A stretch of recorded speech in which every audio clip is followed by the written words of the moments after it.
Thank you. The member from Kings West. Thank you, Mr. Speaker.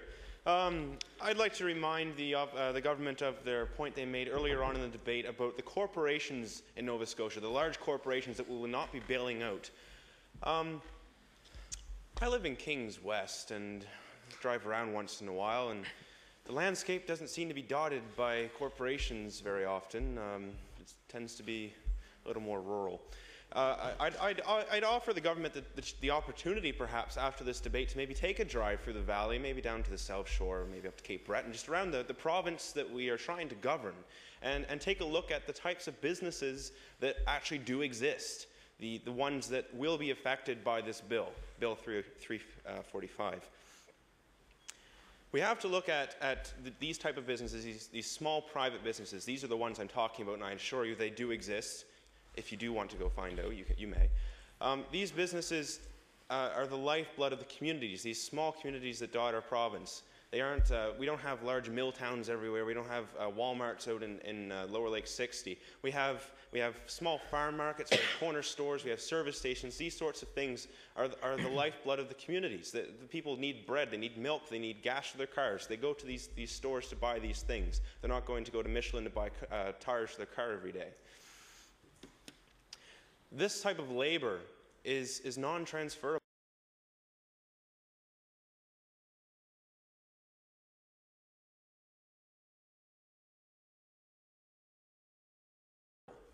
If you have a large mill town which has 2 mills and one closes, well, the demand is going to have to be met by the first mill. These people are highly skilled laborers which can be transferred right to the second mill. If you have a farm market that goes out of business, well, where are people going to buy their stuff? Where's the support for the community? Where's the support for the people of Nova Scotia? The government doesn't seem to realize that they need to support the people of Nova Scotia in this. I come from a small riding, and there's not many people, but they still need support. It's been a while since I had my notes written. The flexibility is not in this bill. This bill 345. It's a very absolute bill. There shall be no financial aid to any private business whatsoever. Hear ye, what so on and so forth.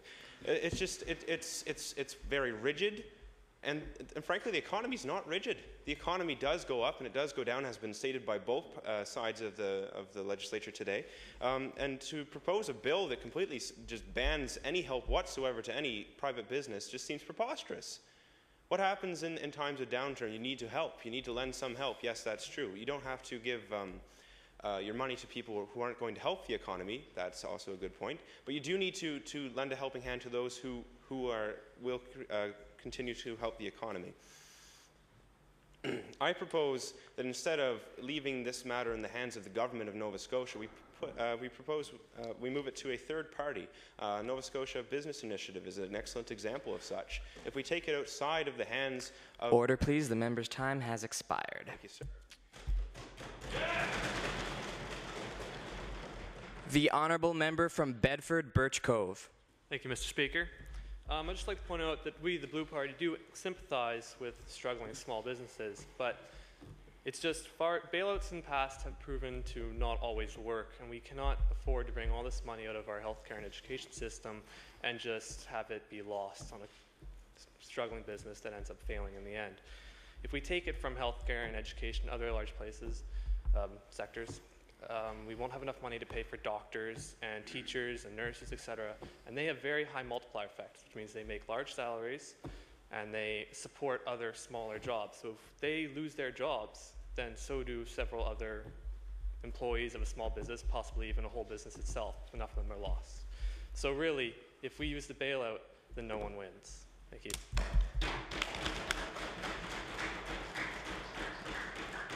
Thank you. The Speaker recognizes the member from Preston. Thank you, Mr. Speaker. We talked about the small communities, and a lot of these communities are rural, and they have very few small businesses. If we take away the financial aid to these small businesses, how can these communities grow? How can these communities grow economically? And if these communities cannot grow economically on their own, that money is still going to have to come from government funds to support these communities. Thank you, Mr. Speaker. Thank you. The member for Glace Bay. Mr. Speaker, With all this talk of, I've heard the terms afloat, bailouts, and going under quite a few times, I've decided to present the House with a certain analogy. If we were to think of the provincial economy as a ship, it's presently sinking, as you can all see. And according to this bill right here, they say that the need for social programs such as social assistance are expected to grow. The reason they're expected to grow is because of these small businesses failing. Now, if you go back to the boat analogy, that's sort of like stopping the bailout is kind of like stopping to bail the ship to conserve energy for once the boat sinks to stay afloat, to swim. Like, it doesn't make any sense. We're permitting a problem just to occur, just to prepare for the consequences.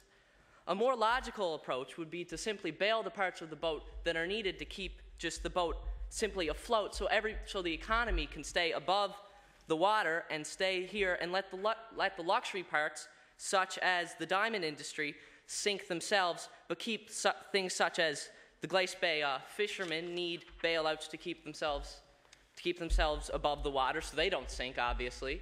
So, thank you very much.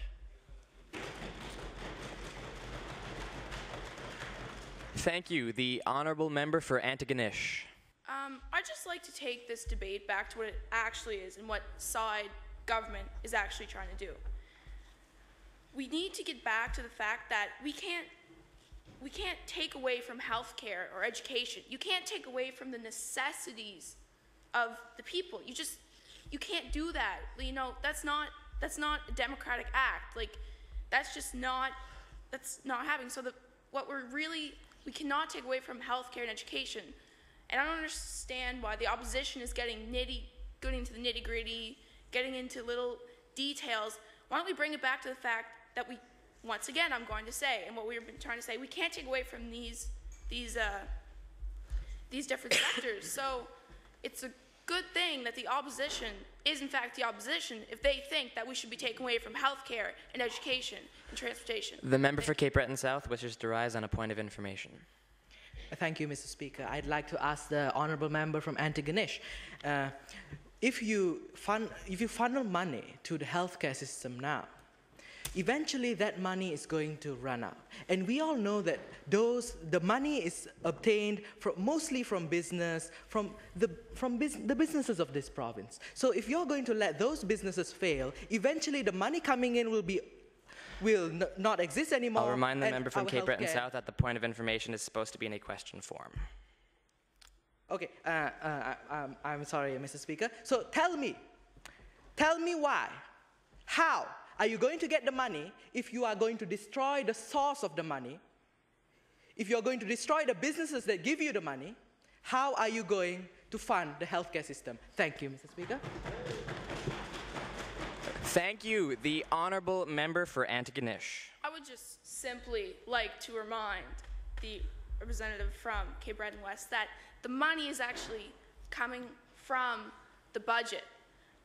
That's where the money's coming from, the budget. It's 46% of the budget. So I'd like to inform the opposition that it's coming from the budget. Thank you.